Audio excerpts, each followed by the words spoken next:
Hello and welcome, scientists. We're back with another Osmosis updates from the lab. Hope y'all can hear me.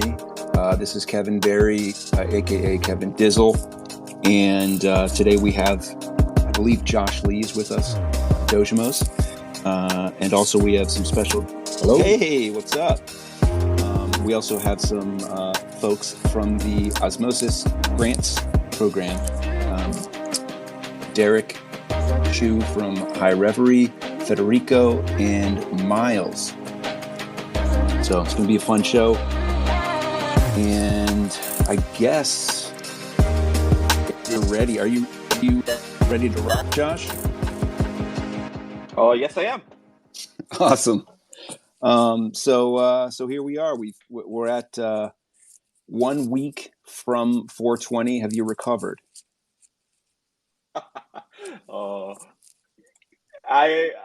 Let me just say, I do live in Korea, where the consumption, sale, and purchase of cannabis is illegal. So, correct. Unfortunately, I don't get to celebrate 420. Fair enough. That's fair enough. That is the correct answer. I was in Canada, where marijuana is government approved and sold. And I got to say, I'm just getting back onto my land legs. I don't know. I'm not going to say I'm anti-legalization now, but that government weed is it's a little too strong.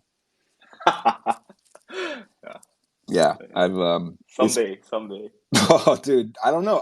I'm telling you, I'm putting up a red flag. I'm just saying, be careful. Like, this is not your childhood's joint. I don't know. Maybe I'm too old, but like this stuff, yeah, it's rough. I've been wanting a nap every day for the past week, and having hyper vivid dreams that I was like a government trained super soldier. I don't know. It was really intense. It's no joke, man. Glad you got to enjoy that. So we're here, and we do have obviously the updates themselves from Osmosis Labs, which I'm sure everyone is curious about. I had a couple of quick things I wanted. Well, you know what? We could start with the updates because that's the format. And if you're ready for that, and if not, we can go another way. Yeah, absolutely. So what the team is working on right now, and give a little bit of an update on that. The team has made pretty significant progress on stable swap. So I believe that should be ready to kind of go in the next upgrade. And what this means is, right now, I think the only kind of two stable coins that exist on Osmosis are UST and the eMoney EUR.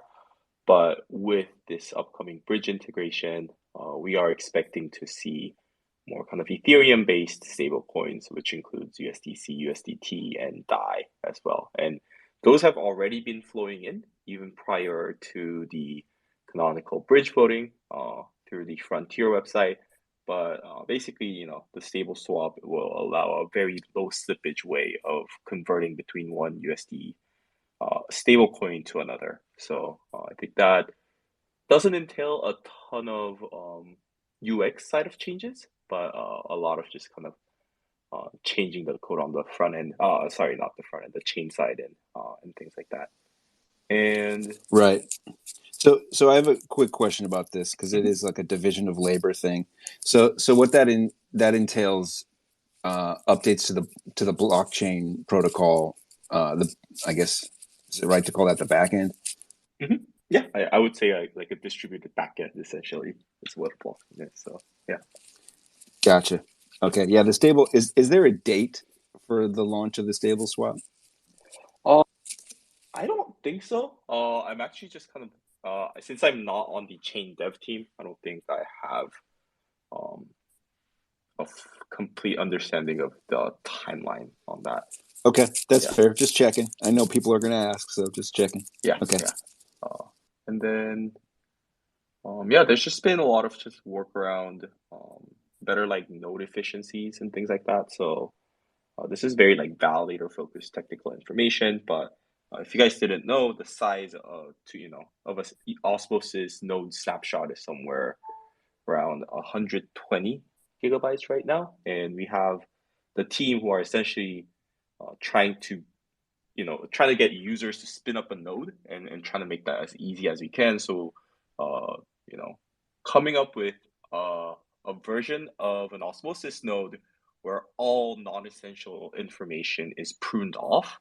And I believe we should be able to kind of get that down to about 7 gigabytes. So, if you are just trying to run Wow. your own infrastructure or endpoint or your like own full node for your service, now instead of having to download 120 gigabytes of data to spin something off, you can basically get started fairly quickly with about only 7 gigabytes of yeah 7 gigabytes to download. So I believe that should be coming fairly soon as a new release.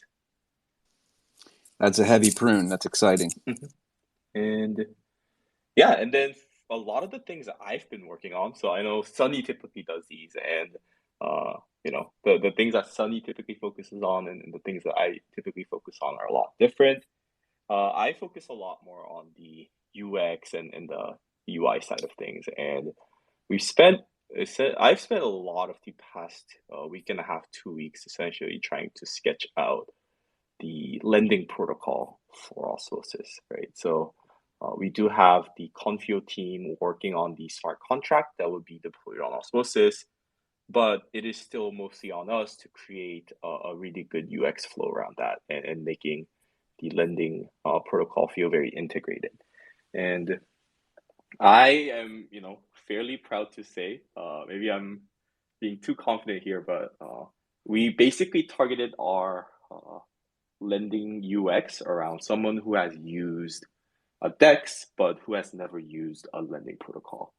And if you're in that category, I feel pretty confident in saying that you will probably find the inbuilt Osmosis lending user flow to be probably the easiest lending like UX in all of crypto, basically. And you probably saw me post like a user poll about which would you prefer? Would you prefer to incentivize lending and borrowing? And Yes, I did see that. yeah, and that was there were some really good not only votes but feedback at on the comments. But I Hmm. can actually dive into, I don't know if you have a ton of time, but I can actually dive into some of our rationale in designing some of I, this. yeah, I would love to hear it Sure. because I mean, I feel like the UX it's probably it has to be in the top three strengths of Osmosis, and it's Hmm. something that I think is hard to replicate. Actually, Hmm. um, the way that y'all are doing it, like you're adapting so fast. So yeah, please. Yeah. So, everything kind of begins by analyzing what exists in the market. And, we've looked at Compound, we've looked at Aave, we've looked at Mars Protocol, and we've looked at Anchor. And uh, one of the things I just really didn't like about the existing lending protocol is it tries to be very neutral on whether it wants to incentivize people to lend money or whether it wants to incentivize people to borrow. And when you're not making a kind of decision on, hey, I would like to optimize for this flow, I feel like sometimes you end up with a UX that feels very clunky for both sides, right? So we posted that poll. We had a lot of internal discussions, and and I guess going back to kind of that, like when you're trying to build a very neutral lending platform, the first thing that you see in a lot of these lending protocols are you have lending on the left side of screen and you have borrowing on your right side of the screen, and um, we target people who have never used a lending protocol but have used DEXs, so they know how to use some crypto applications. But when you want to borrow money, I think one of the things that people will be very confused about is that you actually have to lend money to borrow money. And when you first kind of step into a lending protocol, when you want to borrow money, you obviously want to just click borrow, right? But what you'll end up finding out is like, oh, like I get this new pop-up that's saying, it's like I would like to borrow this, and I input some number that I want to borrow, and I can't do anything from here, and I'm lost. So we kind of made this very strategic decision to heavily build a flow around the borrowing of money on this lending protocol rather than the lending part. And the rationale behind that is when you're trying to build a standalone lending protocol, you really do need to incentivize somewhat, of to get people to lend money. And one, why do Yeah. people lend money is because you get yield out of that, right? But when you're on Yeah. Osmosis, you already have, different ways of generating yield, whether that is through staking or bonding your LP shares. And I feel like when we try to also kind of really build out a process around the lending yield, you kind of end up in a spot where the user's just like, there's too many choices. And at that point, everything just feels chaotic. So rather than kind of trying to build a flow around like competing yield and interest rates, really focus on borrowing. And assuming our thesis works and we do get a lot of borrow demand, that's a lot of organic yield that goes to the lenders. And that means we're being more efficient with potentially, Osmo, where, hey, there's not enough lending demand because there's not enough interest rates. So let's try to kind of boost that up by incentivizing Osmo. But if there is sufficient borrow demand, we never actually have to get into that position because there's significant demand to borrow UST or Osmo and whatnot. So I think that's kind of the strategic decision around that. We're not going with the very typical lending protocol left-right UX, and we're kind of going with a very vertical top-down approach where you'll have your personal information up top, you'll have some information about the market down below, and I think it'll be a very straightforward experience on, I want to borrow money so I can do this, right? And actually, Kevin, let me kind of ask you this: assuming Please. assuming you have 1,000 Osmo, and you would like to leverage your Osmo through a lending protocol, do you think, yeah, how would you do that? Wow, this is a good question. Yeah. And I let me love add that Imag. there are Osmo, you can borrow UST on this lending protocol. Oh man, well that changes the game a little bit. Yeah. Okay, so I have 1,000 Osmo. You're telling just so I have this correct, you're telling me that the interface is gonna require me to lend before I borrow. Mm-hmm. Is that correct? But we're not going to use the term lend. I think we're going to call it deposit. So it just kind of feels like okay. a bank. Yeah. Got it. Okay. So deposit. So I guess first thing I'll look at is what is is there a collateralization ratio for if I'm going to borrow UST, and I'm pretty conservative, so I might look at this and say like I might even try and add some padding to that. And what would I do with how much, I don't know, how much UST could I borrow off of 1,000 Osmo? Let's say you can do like 50%, but how would you turn that into a leverage position is what I'm saying. Yeah, like the steps there.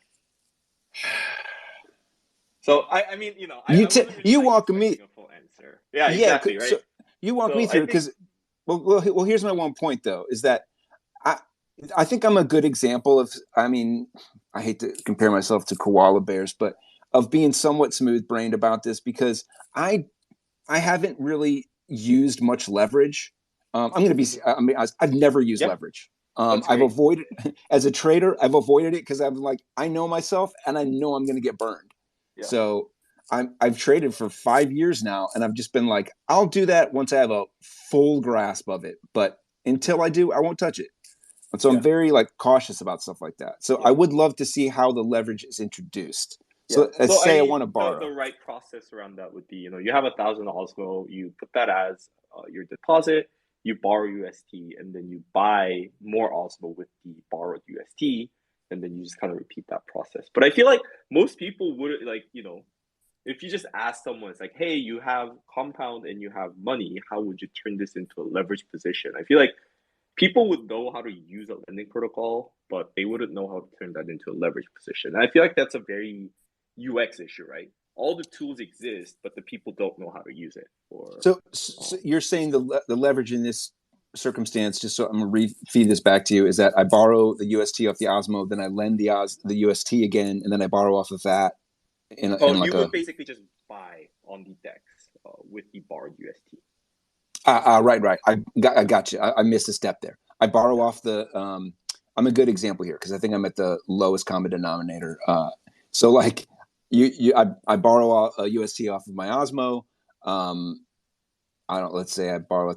I don't know. I'm going to go super conservative. I borrow $1,000. I buy Osmo with that, and then I lend that.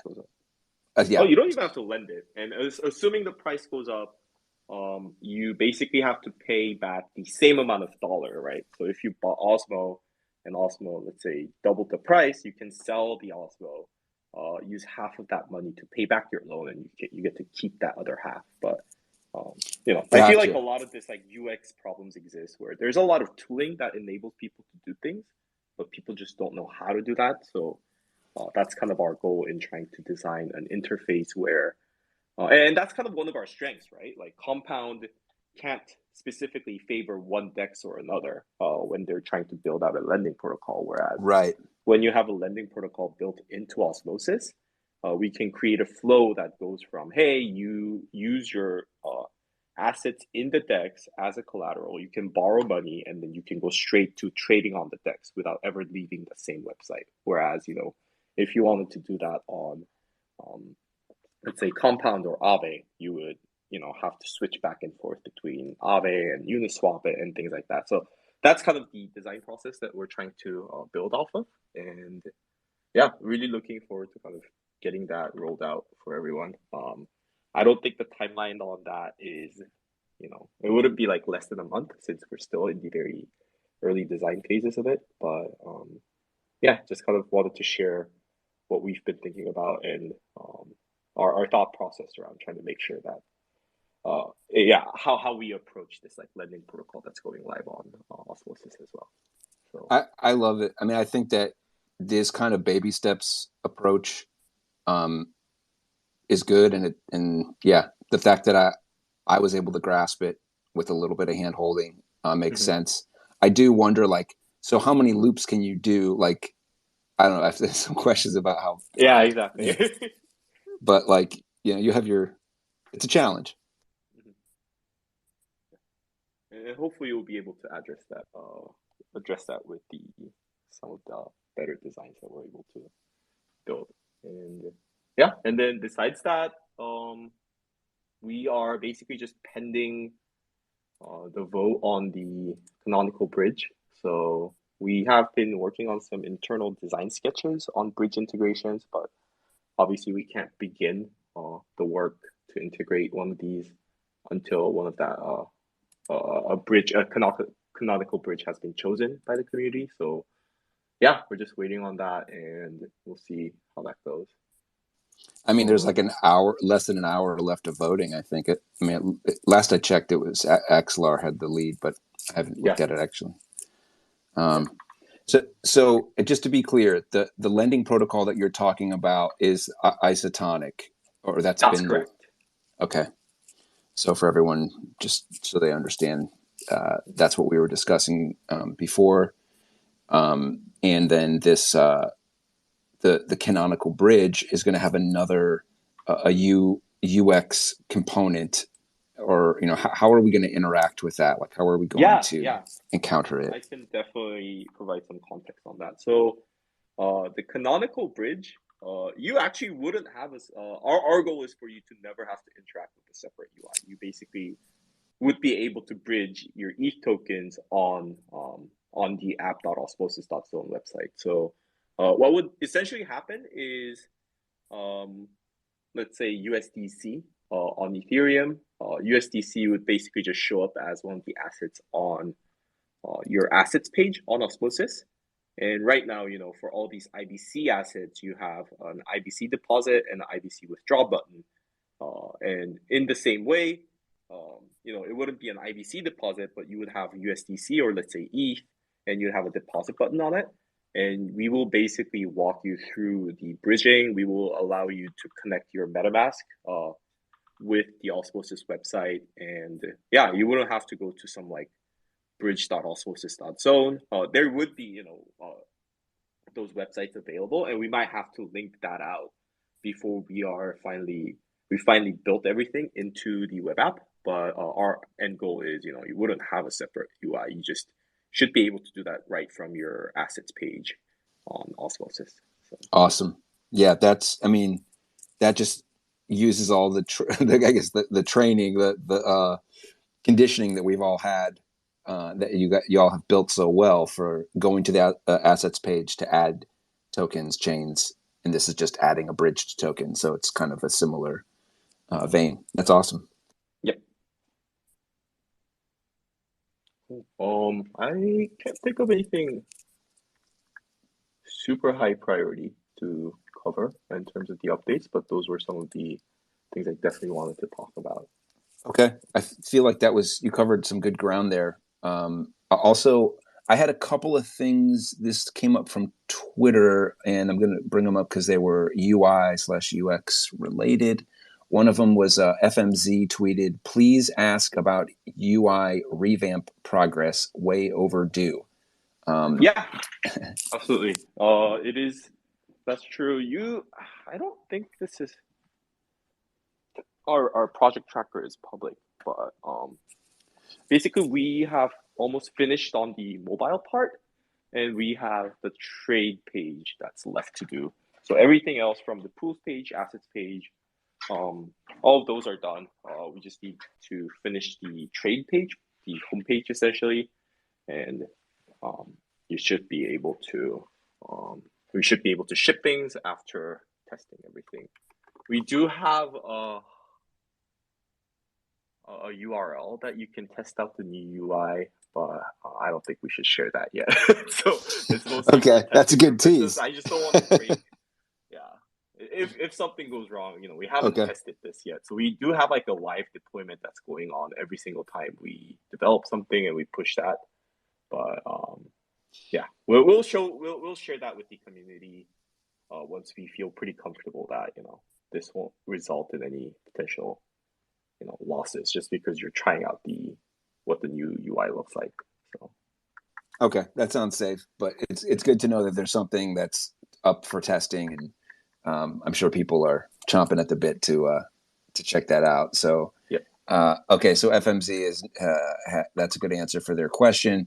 Also, they said something else. This was earlier in the month, but I saw it and I was like, I think we've brought this up. Maybe it's probably in a pull request or something, but it was that there should be a button to extend 7 days bonding to 14 days on Osmosis Zone.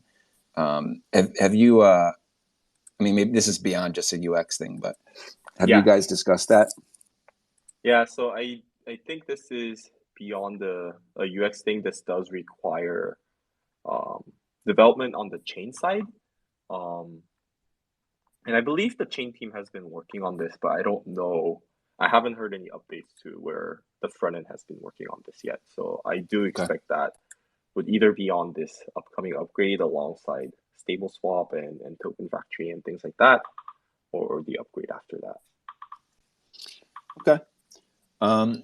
So I think without further ado, although there's one last thing I would like to ask you before we dive into the grants program. And this is something that is kind of a new thing, and so if you're not, whatever, it might catch you off guard here, Josh, but since this is one of the first times that I've co-hosted with, it's probably been a handful of times that we've co-hosted, but what's one of the big lessons you've learned working in crypto, or even just a lesson you've learned in life that you think applies to how you approach your work for Osmosis? No, that's a very good question, and I probably need a little bit more to think about this. That's fine. You can come back. You can circle back to it. I just wanted to plant it there because I think it's could be telling? I think for me the biggest thing is making sure, in terms of building a product, that you work with people who love the product. And if you, I don't know if the community knows, but a lot of the basic, I would say even like more than 80% of the core team has been people we found through Twitter, Discord, Telegram, and things like that, which means that people who have been already active in Osmosis, right? And feel like this makes building a product just way easier, a lot more fun, because everyone just really enjoys what they're doing. And the other thing I would say would be, yeah, I think I tweeted this out, but I think executing ordinary ideas in an extraordinary way is way more important than trying to come up with extraordinary ideas executed in very ordinary ways. So I think in crypto, there's an overemphasis on building something completely novel. And I think there's an underemphasis on making sure that what you're building is very usable for the average user. And for me personally, I wouldn't say I would say I'm pretty smooth brained as well. Like I'm not a developer. I'm not like a mathematician, cryptographer or anything. But what I always aim to do is, hey, I might not have the most brilliant ideas that moves the needle in terms of where crypto is going, in terms of what the product is, and this new math equation or this like AMM function. I think we have people in our team who can do that better than I do. But for me, it's always just been about how can we tackle this product or this feature that already exists in the market and try to approach it from a way where no other team or project has done before, and how can we move the needle in that way. And I think that's kind of the core ethos of how we want to build product on how we build the end user's product in Osmosis. So yeah, I love it. I think that, yeah, your approach attracts people who value the same thing, and it makes sense. I think your first answer was very telling about making sure that you work with people who love the product, and that you're recruiting the team, the core team from Twitter and Discord and Telegram, and it makes. I do think that it brings that a cohesion to the community and the working groups. So, yeah, thank you. So, with that, I certainly am curious to extend that question to the members of Reverie as well. You guys don't have to jump right off the jump answer that, but that I guess should be the lead in here for this next portion of updates, where we're going to talk about the Osmosis grants program. And I should say, I do just want to say a belated congratulations on the passage of Prop 186 to Derek, Myles, and Federico. And I'm really, excited. I think we all are to see what projects have gotten grants so far, and what y'all are looking for. And please, I welcome y'all up to the stage here to discuss that. Thanks a lot, Kevin and Josh. And yeah, really great to be back here. As you guys saw, the grants program officially launched about 3 weeks ago. And yeah, we've gotten a lot of inbound. We've gotten, I think at this point, over 50 applications. And yeah, we've been, over the past few weeks, getting back to every single one of them with a list of questions and continuing diligence as needed.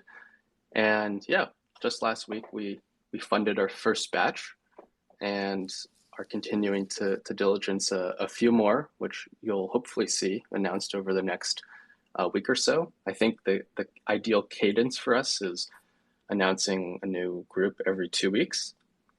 And yeah, I think the purpose of this call is really just to update you guys on how the program's going generally, talk about a few of the funded grants, and I think down the line, like bring on some of the most impactful and largest grants that at the end of the day is what will determine the success of this program. So I think it'll take some time, obviously, for some of the recipients to deliver a completed product and thing.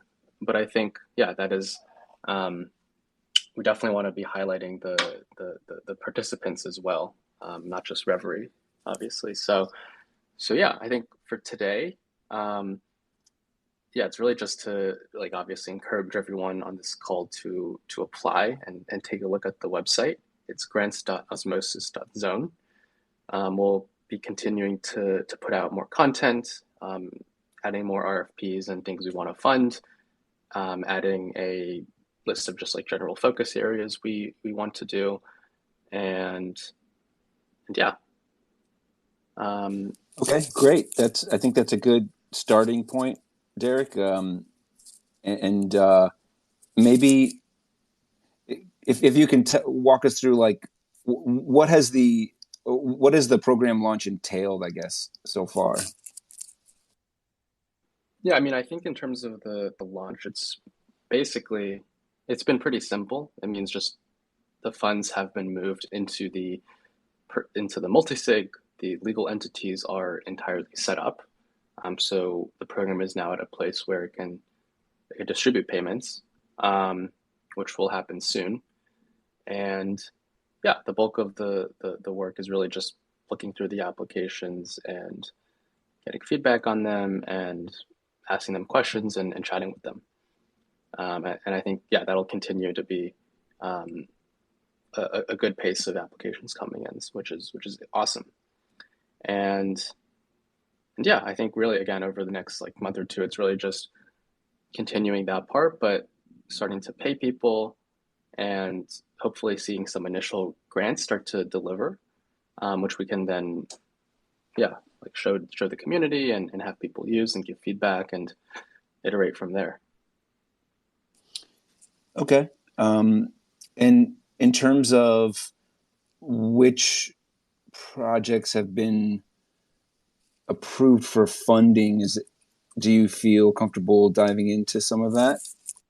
Yeah, absolutely. I think Federico from our side can talk a little bit more about the projects we funded thus far and the types of applications we've just been seeing broadly. Awesome. What's up, Federico? Hey, everyone. Great to be here. Welcome. Yeah, so as Derek mentioned, we've successfully approved the first batch of grants earlier this week. And just to give some highlights on what they include, so we gave a retro grant for stake.tax, which has helped us all get through this year's tax season. So I think it's definitely highly deserved. Then Big Dipper will have Osmosis Explorers again for both testnet and mainnet. And this time it will be on Big Dipper 2.0, which has a revamped UI. And High Stakes Switzerland is creating a map of full nodes around the world, which will help us to visualize the actual decentralization of the Osmosis chain. They're also planning on doing additional node metrics, such as measuring uptime by location. And yeah, like I'd encourage all of you to check out our blog post on the grants website for more details, which include funding amount, milestones, like who we funded, and a brief description about each project. We've also got a lot in the pipeline for the second batch of grants. Some projects which may be approved in the next batch include some more high-quality analytics projects, such as weekly financial statements to assess the health of the Osmosis protocol, more tooling and retro grants, and a project using Cosmos contracts on top of Osmosis to automate investment strategies. Since we've received a lot of applications for analytics and tooling so far, I would love to see like more applications from apps building on top of Osmosis or leveraging the Osmosis AMM, and also funding more infrastructure development for the Cosmos SDK, Cosmwasm, and Kepler itself. And you can check out our RFP list on our website as well for inspiration on these. And yeah, also another thing we'd like to fund is external research topics that are critical to the long-term success of Osmosis, and we'll definitely be adding some of those to the RFP list as well. Okay, that sounds like a good start. Yeah, I'm looking down at the approved grants list, and I see the Grafana Analytics, the Discord bots, it's retroactive, and so there's an education grant for a Turkish translation of the full documentation, so that's exciting. Is there something that you all were well, I guess if there's something that you want to dive into specifically about any of these, I mean, I would be interested to hear.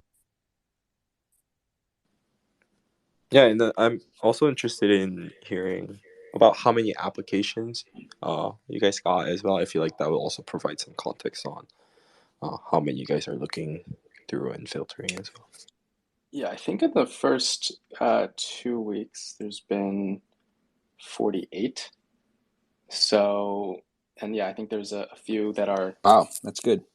Yeah, there's a few that are sort of, you can, not super serious applications, but the overwhelming majority are like pretty legitimate applications from people that have been involved in Osmosis in various capacities. I think it's been a mix of individual contributors and individual community members, some validators, some just general ecosystem participants that have been around, some, and it's also been really nice because a lot of these folks have been directly referred by members of the Osmosis community.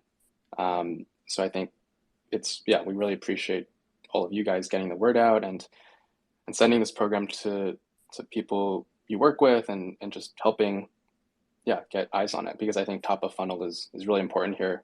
And I think that's probably the biggest thing for us in the next few months, like while the program's getting off the ground, just getting as many eyeballs on it and increasing awareness. So we'll also be working on a new website and just like focusing more on the marketing and comms side. But I think, to talk about like more about the grant specifically, I think honestly, like the best way there is on future calls, we can bring on like one or two of the most interesting ones that I think the community should be aware of, and you can hear from them directly.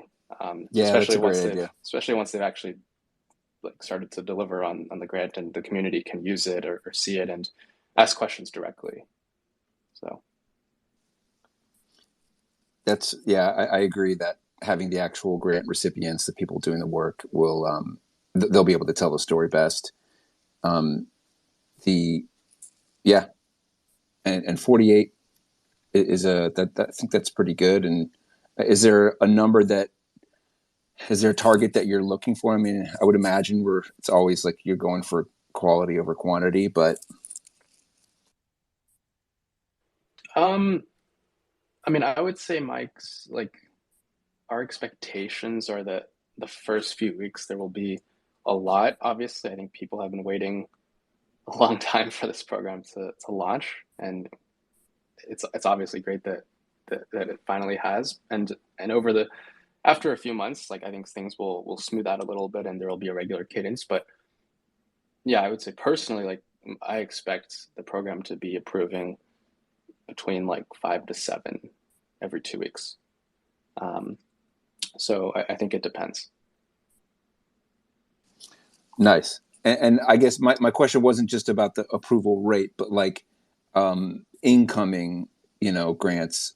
What is it that you're, also just kind of like I guess Federico already mentioned what you're looking for: infrastructure and apps. But yeah, I just meant that like the incoming.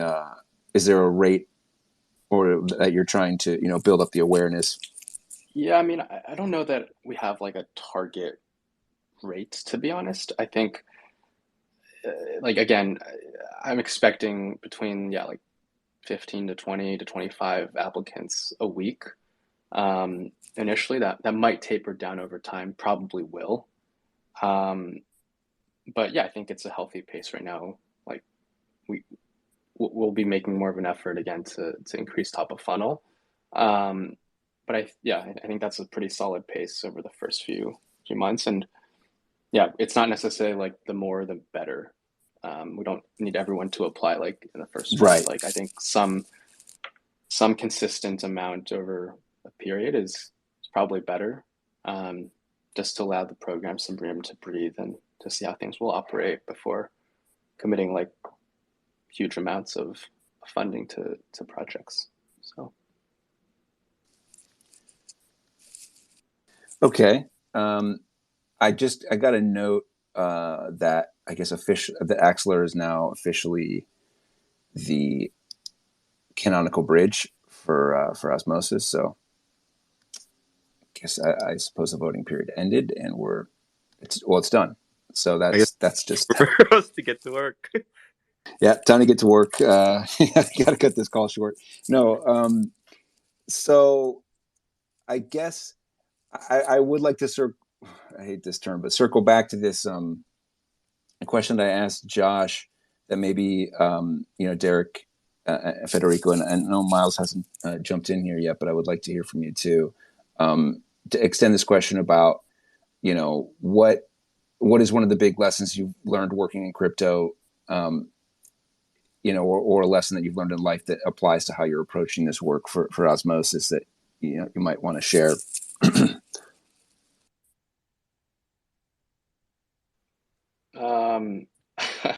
I can take this one. I mean, I think Thank like you. one broad like lesson I would have is I think like communication and just like creating a narrative I think is really important for anything.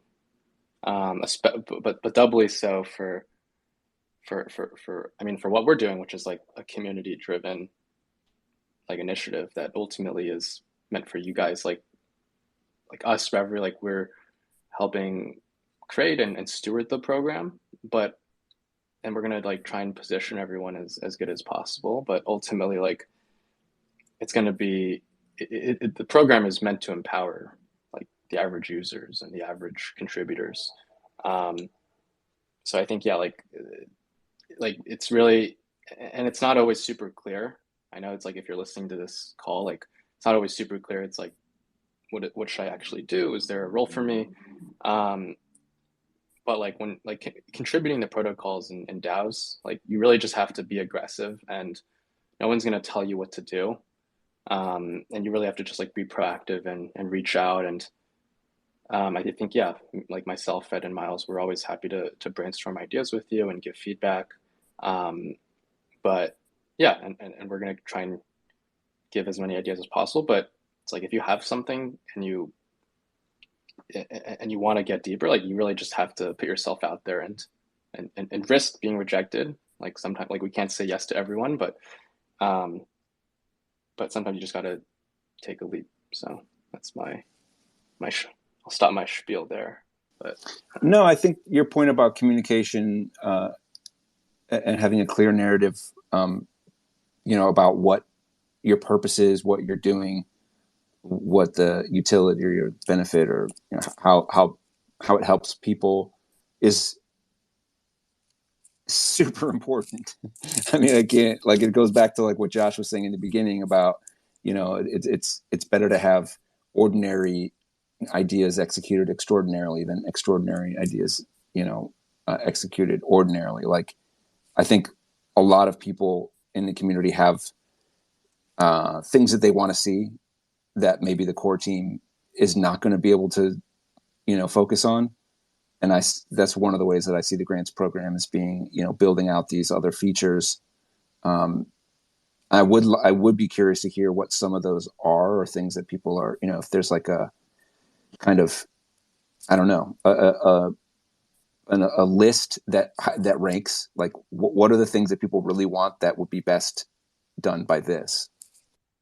And Kevin, maybe just to jump in here, I think Please. there are, we mentioned research as being one of those buckets of really high priority, interest for us, and that for community members that maybe aren't technical but are extremely familiar with Osmosis and feel very strongly about some of the biggest questions looming over Osmosis longer term, like thinking about new AMM designs that will improve capital efficiency, or thinking about incentive structures that could keep transactions gas free in the long term. A lot of this stuff starts with research, from an unbiased third party, and then that can facilitate discussion and get some of these bigger questions going, right?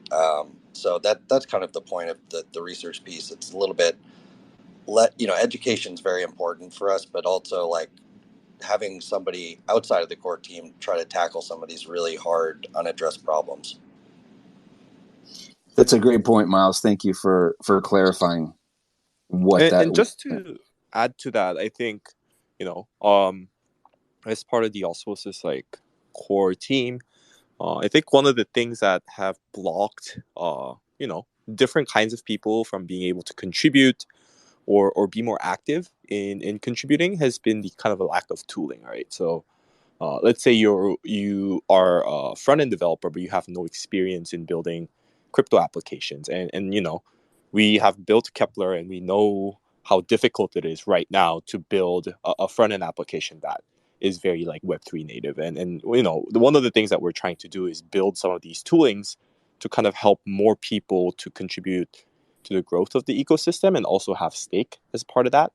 And we're building libraries to help with that. If you have background in data analytics, we have integrations coming up for Flipside Crypto, where you can run SQL queries on things that you're interested in. Maybe you want to track the amount of liquidity that's flowing in and out of this pool to that pool. Traditionally, you'd have to run your own infrastructure, you'd have to index everything, and we're trying to kind of make that easier. So even if you're not ready to do that now, hopefully with the kind of suite of tools that we're shipping and with the partners and integrations that we're getting, hopefully this will provide enough tooling so that you wouldn't need an entire team of 4 or 5 people to kind of participate in these grants program. But maybe you as an individual would also be able to kind of provide insights and build something meaningful for the community as well. Okay, that's very helpful. I think context for I think for more technically oriented people, but also for the rest of us who are looking at how this is going to actually be put to use to benefit the protocol.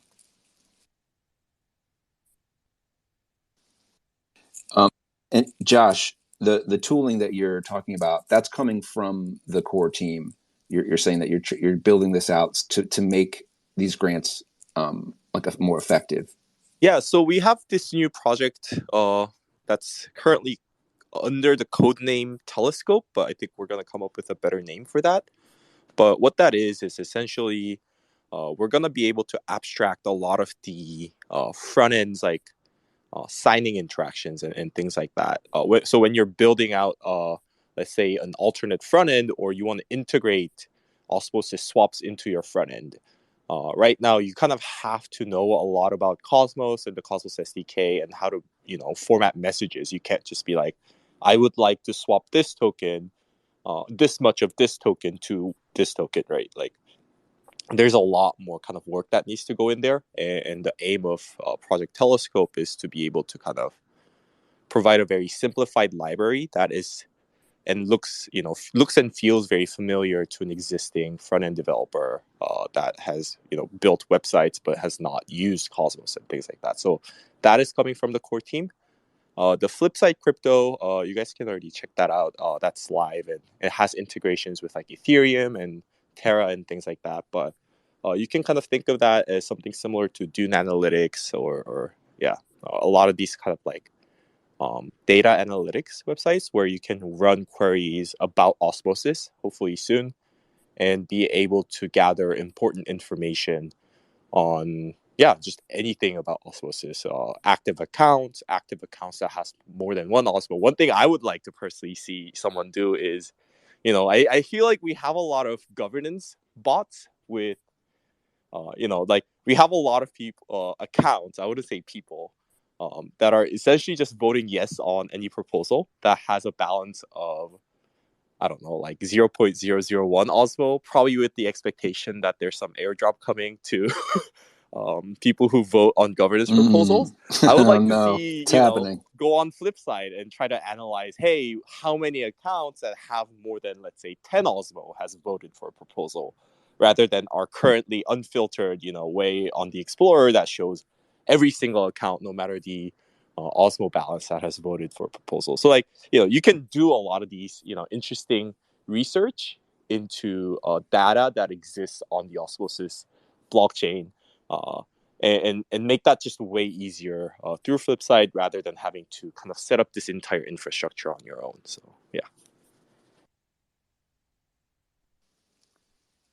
Yeah, I mean, this kind of that kind of I guess scraping and analytics investigation is, I mean, that was part of what drove the Ion working group in the beginning. People trying to figure out how it was distributed.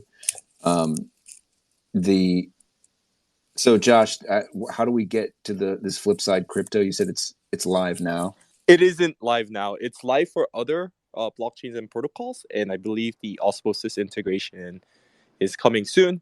But yeah, we'll keep the community updated once that's live and ready to use. So Awesome. yeah. So if there's more, if there are questions, and I've added some people on here. I'm sure we'd love to hear.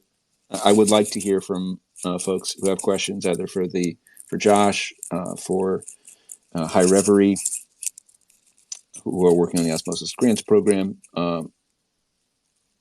Please, if you do have questions, raise your hand or let us know.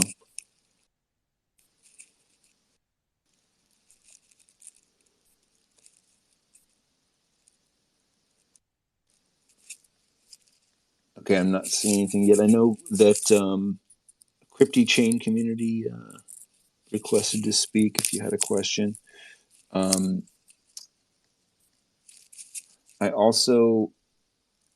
have while we're waiting, I have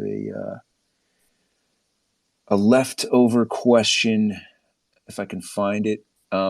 This was about, all right, so this was from Water Spinner, which is one of our admins from the Osmosis Support Lab. Mentioned this is from last week, but due to the price drop, of course, the whole market is down quite a bit. An increasing number of investors have been asking about use case. Can we speak on the importance and utility of governance itself as it affects choosing incentives wisely? How that plays into our interaction with the I guess with each other in the DAO. Yeah, I think that's a great question. And so, first of all, we are in the process of trying to revisit the incentive scheme somewhat. So we have Unity, who came up with the kind of the semi-automatic incentive adjustment, but we're trying to kind of revisit that and come up with a more thesis-driven way that we can kind of rely on in more of a longer term. And I think the repo for that is live on the Osmosis Labs GitHub under Osmosis incentives. If not, I'll try to kind of share that out afterwards. But yeah, that's one part. And then in terms of the governance, yeah, I do think it's very important that governance exercises a lot stricter due diligence on which tokens get incentives. I think, you don't want to be over incentivizing something that doesn't have long-term prospects. Like the goal of incentives, I think, at the end of the day, is to incentivize volume, and you're kind of making bets as the entire protocol and a community where it's like, hey, we'd like to draw a lot of liquidity for this specific asset with the expectation that this protocol and this asset will be meaningful further down the road and generate a lot of volume. And yeah, that's something that I think is up to the community to vote on. And I personally would like to see a lot more validators be more public about their thought process. I think we've seen some people, a lot of validators tend to vote without providing any kind of justification for why they voted yes or no. But I think it's meaningful that the community does kind of, I wouldn't say be a Karen and demand things, but be very, ask things. And it's like, hey, why'd you vote yes for this? Hey, why'd you vote no for this? Because, it does matter. Josh, Yeah. quick question. Oh, please go. Yeah, so like obviously totally agreed that incentives and rewards are really important and a big part of the community and governance's role to look into and maintain. Is there anything like the grants program can do to help accelerate that, or maybe the better word is inform voters? Like I'm picturing maybe there's some tools or dashboards or data that can just help users make informed decisions. Not sure if you guys have thought about this much. I think some analysis and different modeling into so there's a lot of different metrics that we have traditionally kind of suggested incentives off of, which includes like TVL, how old the project is, the volume, etc. But I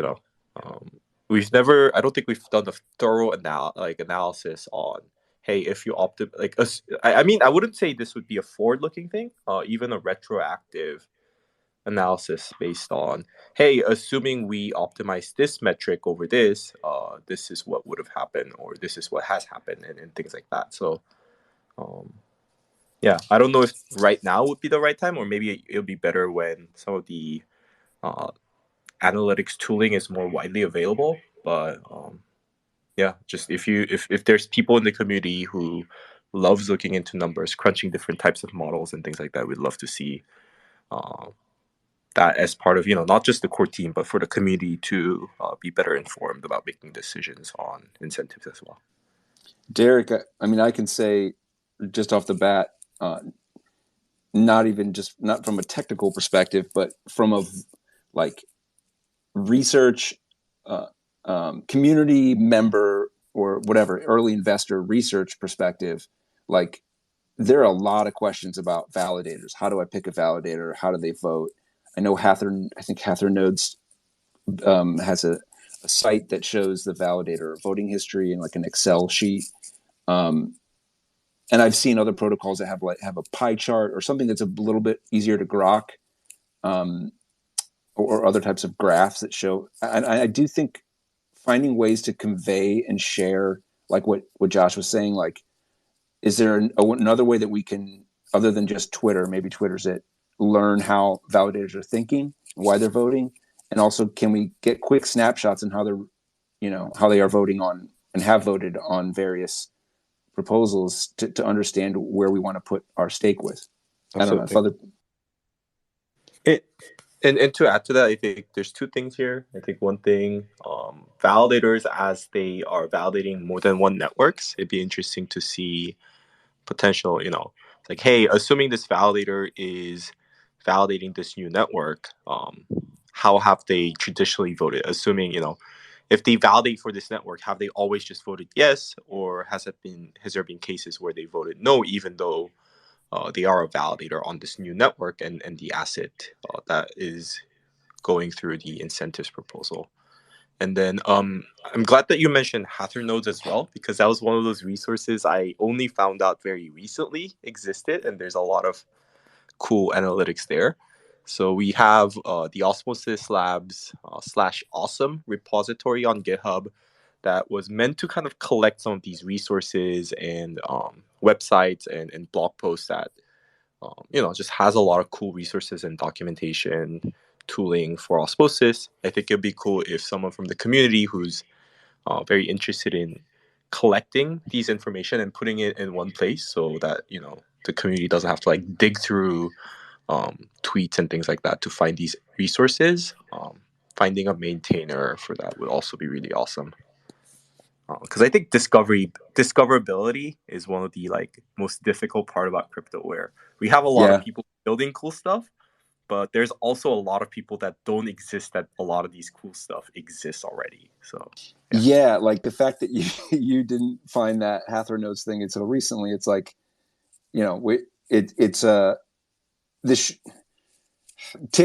just as an example, TikTok being this like relatively new app is like, I feel like that as a social media platform is, regardless of what you think about it, for discoverability, they unlocked some magical thing. Like people are able to find other people doing stuff super quickly and easily. And I'm not saying that we need a TikTok for Osmosis, but how can we make the resources, almost impossible to ignore?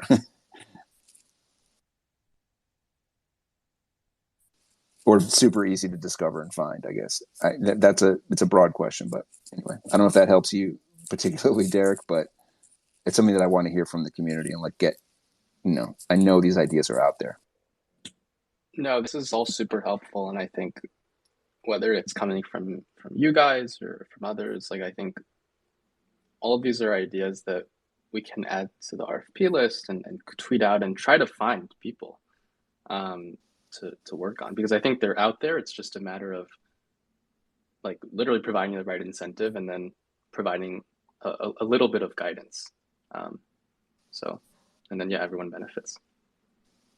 Yeah.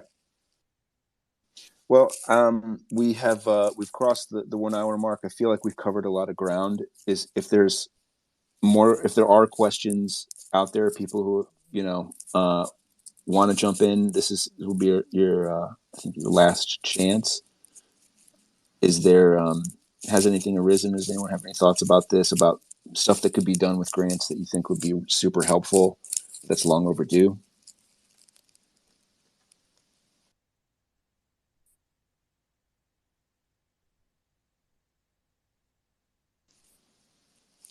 All right, I'm going to take that as a to be continued. We can certainly this is a new aspect of Osmosis that we will have to adapt to and figure out how can we get the most out of it. I'm excited just looking at this initial round of approved grants, and thank you, Derek, Federico, and Myles for joining us. Thank you for having us. Thank you, Kevin. Great to be here. Yeah, and very excited to see the fruits of your labor. It's awesome that the program is live. And Josh, thanks for sharing. Really, a pretty fleshed out perspective on what's going on with the node efficiencies. The canonical bridge is now real, and then the front end concern. So it's been good, man. I look forward to the next one. Absolutely, my pleasure. And thanks for hosting this as well, Kevin. For sure. Okay. Well, thank you, scientists. Thanks for tuning in. We'll be back next week, and perhaps, who knows? We have a bridge now. So I guess congratulations to the Axelar team and to all the bridge providers that have come up. I guess thank you for stepping up, and there is always frontier. So, okay, till next time. Thanks, everybody. This has been Osmosis Updates from the lab. Catch you on the flippity flip.